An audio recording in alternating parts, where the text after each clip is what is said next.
풍겨나는 그 느낌, 그것을 분위기라 그럽니다. 그래서 좀 포근한 사람들이 있으면 분위기가 포근해지고, 또 좀 험악한 사람이 있으면 분위기가 험악해지죠. 한번 여러분 옆에 한번 좀 봐보세요. 분위기가 포근한지 험악한지 보시면서 우리 한번 인사 한번 나누십시다. 한 주간 잘 보내셨습니까?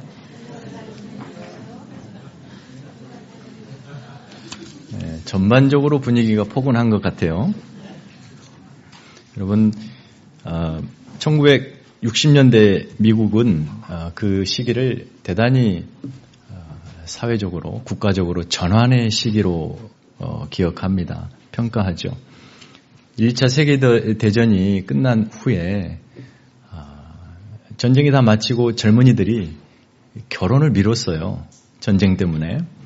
전쟁이 마치고 나니까 이제 막 합동 결혼식들이 막 일어나면서 그때부터 자손들을 생산해내기 시작합니다.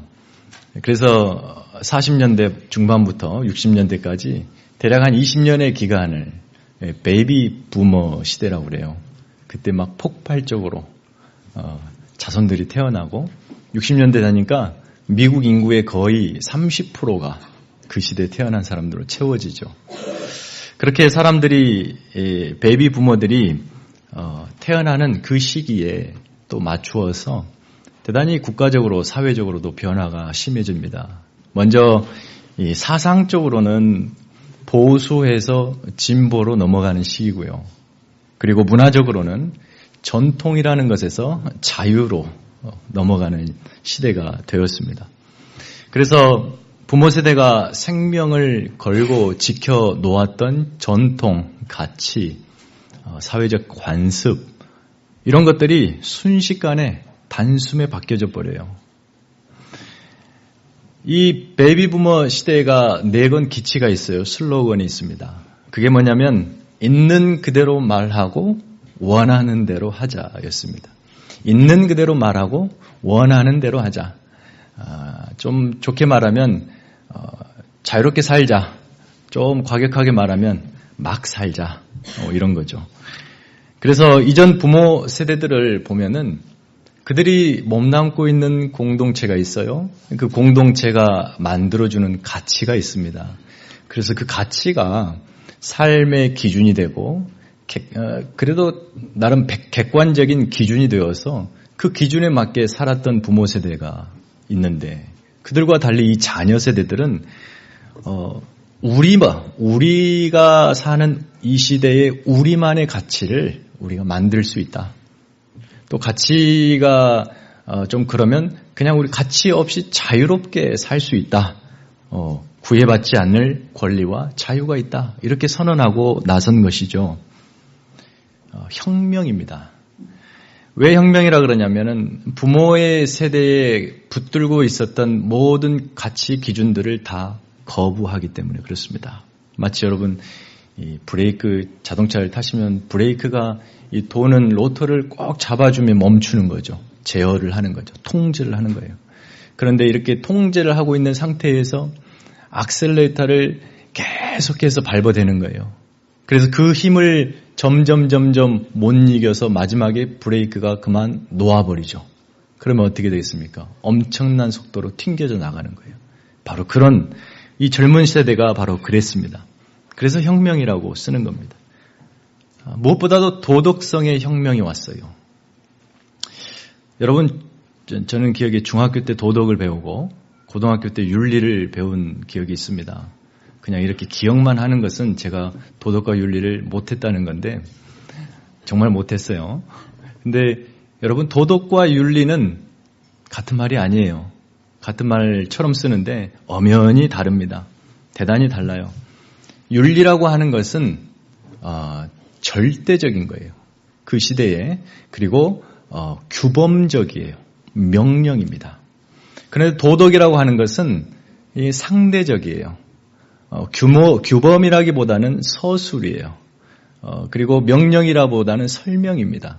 다시 말해서 도둑질하지 말자. 도둑질하면 안 된다. 도둑질하지 말자라고 하는 것이 윤리가 된다면 도덕은 도둑질하면 선하다. 악하다. 도둑질 하지 않는 것이 선이다. 이렇게 설명하는 것이 도덕인 거죠.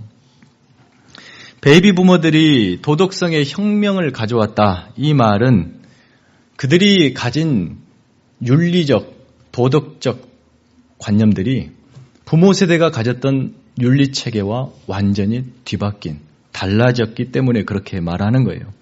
부모 세대가 볼 때 이 베이비 부모들은 부모들이 가지고 있었던 가치와 전통과 관습을 전부 다 깨고 부시고 넘지 말아야 할 도덕적 선을 과감하게 뛰어넘어 버려요. 그러니까 전통적인 부모 세대가 볼 때에 머리에 노랑물을 들이고 그 다음에 찢어진 청바지에 기타 하나 들쳐매고 얼굴 이것저것 다 피어싱으로 구멍 뚫어놓고 이런 아이를 보면 쟤는 도덕적으로 좀 문제가 있는 아이다 라고 했었는데 이 베이비 부모 시대에는 그것을 보고 멋있다. 저 사람 참 자유롭게 산다. 그렇게 도덕성이 바뀌는 거예요. 관념, 개념이 바뀌는 것이죠. 그래서 윤리적 체계라든지 또 도덕적 서술의 방식들이 우리 세대, 부모 세대와는 완전히 달라진 거예요. 그래서 이 젊은이들은 그 젊은이들이 문화를 주도합니다. 반전운동을 하고 히피 문화를 확대하고 그리고 그들이 생각하는 그 의견이 모아지면서 새로운 도덕이라는 것이 만들어지게 됩니다. 그게 바로 오늘날 시대죠. 자기가 표현하고 싶은 것을 표현하는 것이 자유고 인간다움이다 라고 말하는 거죠. 그리고 그렇게 사는 사람들을 보고 많은 이들이 동의해요. 그래서 사회적 분위기가 만들어지고 그 동의하에 기존에 있었던 법과 질서가 수정되고 때로는 폐기되기도 하고 새로운 법과 질서가 만들어져요. 그리고 그것이 곧 사람다움의 기준이 됩니다. 그래서 오늘날 젊은이들이 생각하는 진정한 이 인간다움이라고 하는 것은 부모 세대가 생각했던 인간다움과 대단히 차이가 있어요. 젊은이들은 과거 윤리라고 하는 것에 이 절대적이고 규범적이고 명령하는 것을 싫어해요. 그래서 윤리를 얽어매고 통제하는 비인격적인, 비인간적이라고 생각을 하죠. 그래서 거기에 얽매이기 싫은 거예요. 그들이 생각할 때, 그래서 오늘날 21세기에 더더욱 그들이 생각할 때 성경은 대단히 고리타분한 비인간적 윤리책이에요. 하지 말아라, 하면 안 된다, 이렇게 자꾸자꾸 뭔가를 규제하고 통제하는 이 성경이 그들에게는 한낱 비인간적인 율법서에 불과하다는 거예요. 귀찮은 게 싫은 겁니다. 귀찮은 게 싫은 거예요. 부모는 좋은 의미로 설명을 해주고 이야기를 하는데 그냥 그거 좋든 나쁘든 상관없이 그냥 귀찮은 거예요. 우리 젊은이들 그렇죠. 나는 자유로운 영혼인데 자꾸 부모가 나를 얽매이는 거예요. 무엇보다도 나는 자유롭게 이 세상에 살고 싶은데 종교라는 것이 나를 얽어매는 거예요. 그래서 자유를 억압하고 탄압한다고 생각합니다.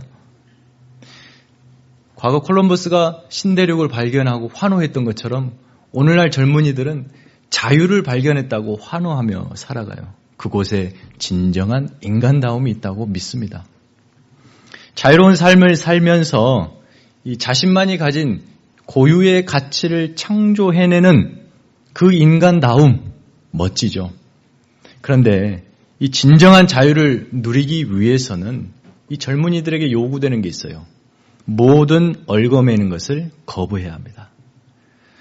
그래서 이른바 저항이라고 말하는 거예요. 모든 것에 대한 반항, 저항. 그 중에 가장 사실 저항하기 힘든 것은 신의 존재입니다. 왜요? 신은 절대적이기 때문에. 그래서 신을 거부하는 것. 신이 있는 한 인간은 진정한 자유를 누릴 수 없다. 이렇게 생각했던 19세기에 시작된 운동이 지금은 대단히 발전했고 진보했습니다. 신의 명령이 윤리가 돼요. 그래서 그 윤리가 자신의 자유를 억압한다고 생각을 해요. 지켜야 하는 법이기 때문에 끊임없이 구속한다고 생각해요. 그래서 그것을 거부하는 거죠. 자신만이 가진 고유성을 창조하기 위해서는 신은 있으면 안 되는 거예요. 그들이 생각할 때에. 그래서 신을 죽입니다. 신을 어떻게 죽입니까? 그냥 간단해요. 신은 없다 이렇게 선언하면 되는 거예요. 신은 없다 선언하면 자기가 생각하기에 신은 죽은 거예요. 없는 거예요. 그래서 니체가 그렇게 얘기한 거죠. 자기 인생을 자기 마음대로 살고 싶은 열망으로 신의 죽음을 선언하고 진정한 행복을 이제부터 누릴 수 있다고 믿는 세계에 우리는 살고 있습니다. 카라마조프와의 형제들이라는 이 소설, 도스토옙스키의 가장 유명하고 중요한 이 소설에서 주인공 이반을 통해서 아주 유명한 문장이 등장하죠. 신이 없다면 모든 것이 허용된다. 주인공 이반은 무신론자죠. 그가 말한 신이 없다면 모든 것이 허용된다. 이 문장을 통해서 저자가 하고 싶은 말이 있었어요. 그것은 이 문장이 마치 모든 인생에게 자유를 주는 듯한 의미로 들리지만 그러나 본질은 그것이 아니었어요. 무엇이냐면 모두에게 자유를 주는 것이 아니라 사실 이것은 대단히 무서운 경고였습니다. 신이 없기 때문에 모든 일에 너희가 책임져라 이거예요. 신이 없다고 선언한 결과 인간이 당하는 앞으로의 모든 일들은 인간 스스로가 다 책임져야 해요. 주인공의 아버지가 죽는데 살인을 당하는데 그것마저도 책임을 져야 하는 고통스러운 현실. 인간이 자유를 선언하고 자유롭게 모든 인간다움으로 아름다운 세상을 만들어간다고 믿었지만 그러나 그들이 감당 못할 세상이 펼쳐지는 거예요. 스스로 선택하고 결정했지만 거기에 따른 책임은 반드시 인간들이 지어야 되는 것이죠. 그렇게 약 300년 동안 오늘에 이르기까지 수없이 많은 세대를 거치면서 인간들은 신을 떠나고자 했습니다. 몸부림쳤어요. 진리 없이 인간다움을 만들어낼 수 있다는 확신 속에서 신으로부터 멀어졌습니다. 기독교 윤리학 정평이 나 있는 니버라는 교수, 지금 돌아가셨는데요. 그렇게 신을 떠나고 진리를 떠나서 만들어 놓은 인간다움이, 아름다움이 과연 진짜 아름다움과 진짜 선인가? 여기에 대해 질문할 때 이 니버 교수는 대단한 질문을 해요. 수많은 반대에도 불구하고 인류가 자기 스스로 선하다고 외치는 그것만큼은 참 막기 어렵다. 다시 말해서 수많은 증거들이 있는데 어떤 증거요? 인간이 악하다는 증거. 그럼에도 불구하고 인간 스스로 우리는 선하다라고 말하는 그 주장만큼은 막을 방법이 없다라는 거예요. 그 수많은 반대, 수많은 증거들이 뭐냐? 히틀러의 아우슈비츠 수용소, 그리고 캄보디아의 킬링필드, 그 다음에 뭐가 있으면 스탈린의 강제 수용소, 그리고 우리가 눈을 뜨면 인터넷상에서 확인할 수 있는 전 세계적으로 펼쳐지는 전쟁과 폭력과 강간과 낙태와 학대, 살인. 여러분 그것을 보면 인간이 선하다는 말을 할 수 없습니다. 인간이 지고지순한 존재라 말할 수 없다는 거예요. 인간은 우리 인간 스스로가 생각할 정도 그만큼 멀쩡한 존재가 아니에요. 우리 인간의 내면을 들여다보면 우리 안에는 우리가 스스로 선을 만들어낼 그 어떤 것도 없다는 사실을 확인하게 됩니다. 아담 아래 인간들이 죄를 지어서 죄인이 된 것이 아니에요. 인간들이 죄인이기 때문에 죄만 짓는 거예요. 선을 만들어낼 수 없습니다. 죄가 무엇입니까? 죄란 창조주 하나님의 다스리심, 그 다스리심을 거부하고 자신의 아름다움, 지혜로움을 자랑하는 것이 죄입니다. 하나님 없이도 충분히 행복하고 자유롭다고 믿는 그래서 선한 삶을 만들어갈 수 있는 지혜가 우리에게 있다라고 선언하는 그 자체가 하나님 앞에 죄입니다. 그래서 창조주의 정당한 다스림을 거부하고 창조주로부터 독립을 선언하고 스스로 주인이 된다는 반역, 이것이 바로 죄라는 것이죠. 여러분, 오늘날 세상 사람들이 열광하는 인간다움, 우리 젊은이들이 그렇게도 좋아하는 자유, 도덕, 선, 이상, 여러분 이것들이 만약에 허상이라면 어떻게 될까요? 허상이라면. 그리고 그들이 신의 죽음을 선언하고 떠나면서 진정한 자유를 붙들었다라고 선언하는 그 자유가 사실은 자유가 아니라 도저히 스스로 헤어나올 수 없는 깊은 늪이라면 어떻게 될까요? 안타깝지만 성경은 그렇다라고 이야기합니다. 하나님을 떠나서 만들어낸 그들의 비전, 그들의 열망, 또 그들의 꿈, 이상, 이 모든 것이 하나님을 떠난 순간 허상이고, 또 신은 죽었다 선언하고 나아가 자유를 얻었다 이야기하지만 그 자유는 또 다른 죄의 속박인 것을 성경은 증언합니다. 그래서 하나님을 떠난 자, 그는 결국 죄의 종이 되어 죄가 요청하는 사망을 지불해야 되는 운명에 빠져 들어간다고 이야기합니다. 그래서 하나님을 떠난 자의 결말은 선도 아니고 자유도 아니에요. 허상이고 늪입니다. 죽음의 늪입니다. 예수님께서 이 땅에 오셔서 했던 사역의 본질은 인간들이 너희들의 내면이 어떤가를 들여다보라 라고 가르쳐 주신 사역이에요. 그분이 늘 죄를 사랑하는 인간들을 향해서 죄의 노예가 되어가는 그들을 향해서 네 스스로를 돌아보아라. 너희들은 종이다. 그러나 내가 온 이유는 종인 너희들을 자유케 하러 왔다라고 선언하시는 거예요. 오늘 본문에도 보면은 이 종교 지도자들, 유대인들이 그렇게 이야기하죠. 우리가 종된 적이 없습니다. 이건 이 유대인들뿐만 아니라 이방인들, 오늘을 사는 이 세상 사람들이 이구동성으로 동일하게 말하는 거예요. 우리가 종이 된 적 없어요. 우리는 지금 자유롭습니다. 이렇게 자유로울 수가 없습니다. 라고 말을 합니다. 그런데 예수님께서는 확실하게 선언하죠. 죄를 범하는 자마다 죄의 종이다. 그리고 예수님께서는 당신을 스스로 바로 자유를 주시는 자로 스스로를 계시하고 계십니다. 성도가 누리는 자유, 그것은 저와 여러분이 가진 자유는 여러분 세상이 줄 수 있는 자유가 아니에요. 또 저와 여러분이 가진 자유는 우리가 선언한다고 얻어지는 것도 아니에요. 이것은 오직 예수 그리스도가 주셔야만 가능한 자유입니다. 이 자유는 오늘 본문을 통해서 보면 세 가지의 중요한 특징을 갖습니다.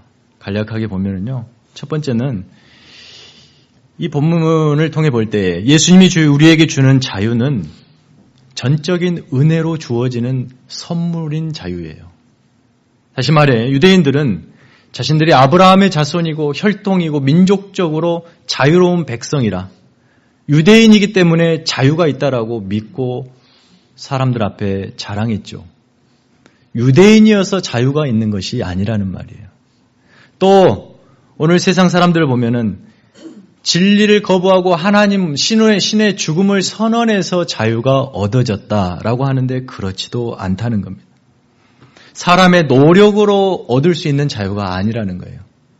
그러니까 출생으로 혹은 사람이 노력해서 얻어지는 자유가 아니라 예수님이 말씀하는 여기서 말하는 진정한 자유는 예수께서 전적으로 베푸시는 은혜로 주어지는 자유를 이야기하고 있습니다. 바로 예수님이 주셔야만 가능한 자유. 그런데 예수님이 주실 때 그 자유를 받는 그 과정을 어떻게 설명하냐면 그 안으로 들어오는 것으로 이야기해요. 예수님이 자유를 주셨을 때 그 자유를 받고 예수님 안으로 들어가면 그 안에 거하는 자가 자유를 누린다. 이렇게 얘기하고 있죠. 그래서 진리, 이 자유함을 누리는 첫 번째 조건, 우리가 예수님으로부터 자유를 받았다는 첫 번째 증거는 우리가 예수 안에 있는 것입니다. 예수 안에 거하는 것.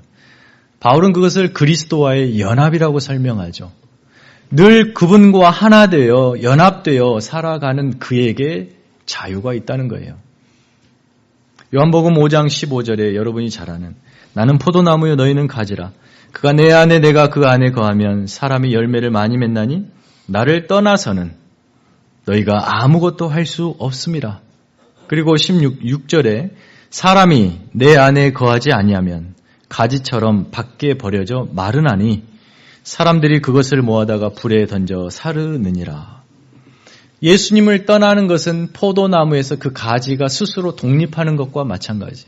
그런데 그 독립한 스스로 분리된 그 가지가 나는 자유를 얻었다 선언하지만 결국 그 가지는 중동의 40도가 넘는 떼약볕에서 몇 시간 뒤에 말라버릴 수밖에 없는, 그래서 말라 불에 던져지는 가지가 되는, 그럴 수밖에 없는 존재가 되는 거예요. 오늘날 우리 젊은이들이 자유라고 진리를 거부하고 선언하고 나선 그 자유가 정말 자유인가? 그 시대는 자유라고 하다 칩시다. 다음 세대는 또 그것을 어떻게 평가하고 그것으로부터 또 저항이 일어날까?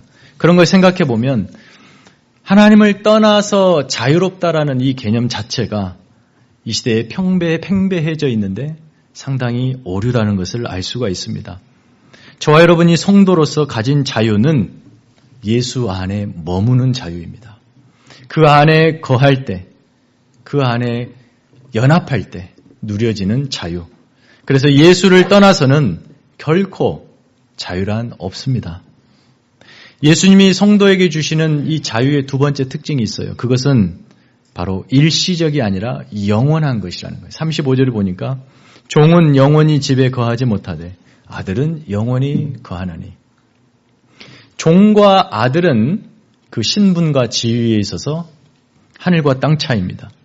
종은 주인이 원할 때 팔아버릴 수 있는 존재이고 아들은 주인이 죽으면 주인이 되는 영원한 상속자가 되는 거예요. 그래서 자유를 주시는 예수님, 그 예수님은 영원한 하나님의 아들이시죠. 그래서 그분 안에 거하고 그분과 연합된 성도도 아들의 지위와 신분을 물려받아 하나님의 자녀가 되었습니다. 그러므로 우리는 예수님이 주시는 그 자유로 말미암아 하나님과 영원히 아들의 신분으로 살아가, 자녀의 신분으로 살아가는 그 영원한 자유를 얻었다는 것입니다. 이 말은 그러므로 우리는 더 이상 그 어떤 것에 종이 되어 사는 존재가 아니라는 거예요. 영원이기 때문에 중간에 끊어지는 것 없습니다. 이미 자유를 받았으면 우리는 영원히 자유인으로 하나님의 자녀로 사는 것이에요. 세상 그 어떤 것에 노예로 사는, 종이 되어 사는 존재가 아니라는 말이에요. 그래서 성도가 되었음에도 우리의 삶이 다른 어떤 것에 노예가 되어 산다. 그래서 우리의 신분과 지위를 망각하고 산다. 이것은 참 문제가 되는 것입니다. 요한복음의 저자인 요한 1서에서 또 이런 말을 합니다. 2장 15, 17절에 보니까 이 세상이나 세상에 있는 것들을 사랑하지 말라. 누구든지 세상을 사랑하면 아버지의 사랑이 그 안에 있지 아니하나니 이는 세상에 있는 모든 것이 육신의 정욕과 안목의 정욕과 이생의 자랑이니 다 아버지께로부터 온 것이 아니요 세상으로부터 온 것이라. 이 세상도 그 정욕도 지나가되 오직 하나님의 뜻을 행하는 자는 영원히 거하느니라. 세상 사람들이 스스로 자유를 외치고 독립을 선언했지만 그들의 내면을 자세히 들여다보면 그 어느 누구 하나 그 어느 것에 묶여 살지 않은 사람이 없습니다. 어떤 사람들은 물질에 묶여 살고 있고 또 어떤 사람들은 향락에 자기 사랑에 묶여 살아갑니다. 어떤 형태로든지 묶여있는 그것에 종이 되어 살고 있는 것을 생각하지 못하고 사는 거예요. 자유라는 개념에는 사랑의 개념이 들어있습니다. 다시 말해 세상 사람들은 우리가 사랑하자 하면서 자유롭게 사랑하되 사랑하고 싶은 것을 사랑하자 이렇게 외치고 나서죠. 그런데 성경은 사랑하는 그것에 종이 된다고 말하고 있습니다. 무엇을 사랑하든 그것의 종이 되는 거예요. 세상 사람들이 사랑하는 그 무엇들은 다 지나가는 일시적인 것들이에요. 썩어 없어질 것들입니다. 그것의 종이 되어 사는 거예요. 그런데 요한은 말해요. 하나님 아버지를 사랑하는 것은 영원하다고. 그래서 영원히 그분의 자녀로 그분을 사랑하며 사는 것이 진정한 자유라고 선언하고 있는 거예요. 그러니까 그리스도 예수께서 우리에게 주신 자유는 다름 아닌 하나님 아버지를 마음껏 사랑할 수 있는 자유, 영원한 자유. 그것을 이야기하고 있는 것입니다. 마지막 세 번째로 예수님이 주는 자유는 독립성으로 설명되는 것이 아니라 순종으로 설명되는 자유예요. 이게 무슨 말이냐? 하나님 아버지로부터 독립되었다고 자유가 설명되는 것이 아니라 그 아버지 안에서 순종함으로 진정한 자유가 경험되는 자유. 이것을 이야기하고 있는 거예요. 아버지 집을 떠나서 독립했다 선언하지만 그것은 자유가 아니라 세상의 종이 되는 순간이고, 아버지 집에 거하며 아들로서 자신의 책임과 의무를 다하며 아버지의 뜻을 이루어드리는 순종하는 것이 그 아들의 진정한 자유라는 거예요. 예수 그리스도의 자유를 얻은 성도는 하나님 안에서 그분의 자녀로 살아가고 그분이 주시는 사랑과 은혜와 복을 받아 순종의 자녀로 살아가게 되어 있습니다. 그 유명한 집 떠난 탕자의 비유에서도 보듯이 아들은 아버지 집을 떠나며 자유를 만끽했다 하지만 그의 결국은 피폐함과 절망과 상실이었습니다. 아버지 안에서 주는 공급, 그 유익을 누리기 위해서는 그 아버지 집에 거하고 아버지의 뜻에 순종할 때 가능한 것이죠. 그래서 말씀에 순종한다는 것은 자유를 가진 저와 여러분 성도에게 어떤 우리를 부담스럽게 하고 우리를 얽어매는 그런 것이 아니라 적극적인 성도로서 가진 특권인 자유의 표현인 거예요. 말씀에 순종한다는 것. 그래서 말씀에 순종함으로 얽매이고 부담스럽고 내 의지가 통제되어 불편한 것이 아니라 오히려 더 하나님 안에 자유를 경험한다. 성경은 이렇게 말하고 있는 거예요. 말씀에 순종할수록 기쁨이 더하고 또 말씀에 순종하면 할수록 우리 안에는 그 자유의 깊은 의미가 더해지는 거예요. 예수 믿고 교회 안으로 부름받은 저와 여러분, 믿음의 신앙 공동체는 다름 아닌 순종의 공동체입니다. 성도들이 순종한다는 것은 진정한 하나님의 백성으로 자유시민의 상징이에요. 표지입니다. 여러분이 말씀을 더 깊이 묵상하시며 이 말씀이 나의 삶의 기준이 되고 그 말씀에 순종하는 것이 성도다움이라는 것을 여러분이 꼭 기억하시기를 바랍니다. 말씀을 맺으면서 우리가 가진 신앙은 허공 위에 세워지는 신앙이 아닙니다. 저와 여러분이 가진 신앙은 명백한 진리 위에 세워진 신앙이에요. 세상의 시대가 바뀌면서 바뀌는 도덕성 위에 세워진 것이 아니에요. 절대 변하지 않는 진리 위에 세워진 거룩한 하나님의 말씀 위에 세워진 신앙이에요. 그 진리는 절대 구속이 아니에요. 짐을 지어주는 것이 아닌, 부담스러운 것이 아닌, 오히려 여러분의 영혼을 풍요롭게 하고 여러분의 영혼을 자유롭게 하고 하나님의 그 풍성한 은혜를 누리게 하는 아주 중요한 것이죠. 그래서 내 영혼에 진정한 자유를 줄 수 있는 유일한 것은 하나님의 말씀뿐입니다. 하나님 말씀뿐이에요. 예수 그리스도께서 저와 여러분을 그 진리 안으로 끌어들이십니다. 그래서 세상 누구도 줄 수 없는 자유를 주셔요. 그리고 그 자유를 우리는 그 안에서만 누리는 거예요. 예수를 떠나서는 그 자유는 끊어지는 겁니다. 세상의 종이 되는 거예요.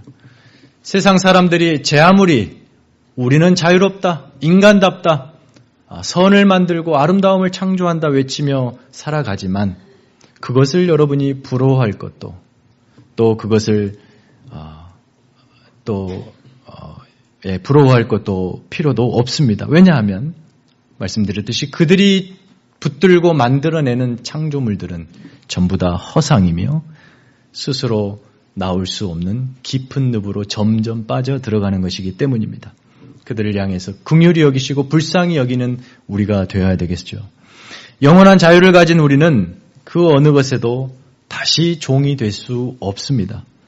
그러므로 늘 예수 안에 머물면서 여러분 하나님의 말씀 안에 거하시기로 애쓰고 늘 그 말씀을 붙들고 사시기를 바랍니다. 진리로 더불어 살고 그 진리에 순종하는 삶을 통해서 진리가 주는 풍요로움, 자유로움을 그 기쁨을 여러분의 삶에 충만히 누리시는 여러분 되기를 예수님의 이름으로 축원합니다. 기도하겠습니다. 우리에게 자유를 주시려고 하늘 보좌 버리시고 이 땅에 인간의 몸으로 오셨고 세상 그 어느 것이 줄 수 없는 영원한 자유를 주시고자 십자가에 죽으시고 죽음의 끝이 아닌 부활로 우리에게 생명으로 다가오셔서 우리 한 사람 한 사람 그 진리 안으로 부르셔서 자유케 하신 예수 그리스도의 은혜를 이 시간에 다시 한번 기억합니다. 우리가 사는 이 시대 세상 사람들은 진리에 떠나 있고 예수 그리스도로부터 떠나 저들이 자유롭다 외치지만 결국 그들은 허상을 붙들고 살며 죄악의 종이 되어 죽음을 향해 달려간다는 것을 모르고 살아갑니다. 하나님, 주님의 백성으로서 그들의 삶에 동화되지 아니하게 하시고 우리가 가진 자유를 기억하며 진리 안에서 누리는 풍요로움에 늘 하나님 앞에 감사하며 사는 성도 되게 하시고 우리의 삶의 모든 결정의 기준들이 세상의 가치가 아닌 오직 하나님의 말씀이 되게 도와주시옵소서. 말씀으로 진정한 자유를 주신 예수 그리스도의 이름으로 간절히 기도하옵나이다. 아멘.